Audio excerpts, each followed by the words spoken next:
Coca-Cola is a brand that is 136 years old. We have Coca-Cola sold in more than 200 countries. The second most common word in the world is Coke, other than OK. It's a brand that people have an emotional connection with. The brand is much more than Coca-Cola. It's the Coca-Cola company, and we have $20 billion brands. Keeping that creative energy going is a full-time job.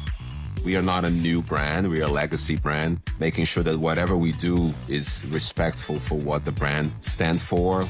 We recognize and we pay attention to our consumers. We know they are constantly changing and they want something new. How do we balance the timelessness of the brand with the timeliness? So you have to make sure that you're relevant, fresh and interesting. If you make a mistake, the impact of that mistake could be big because just by the fact that the business is huge. The way the world works now is like everything needs to be delivered yesterday. If we had different tools for every agency we worked with in every region, we wouldn't get anything done with the speed that we need to and also the scale. We have agencies in all countries in the world, so it's not just one point of view. We kind of make sure that we include diverse point of views. This to me is a big challenge when you're dealing with global brands. All the 200 countries are doing work by themselves. It is challenging, but it's a good challenge, and it's a challenge that, keeps us evolving the way that we design, evolving the way we work, and evolving the way we ultimately come up with our good concepts. If you look at the contour bottle, it says that design a glass silhouette that is recognizable even when it's broken in pieces. Coke Red doesn't change over 130 plus years. Someone posted in our chat, they said, what is the hex code for Coke Red? Answer came immediately, and it was FF0000.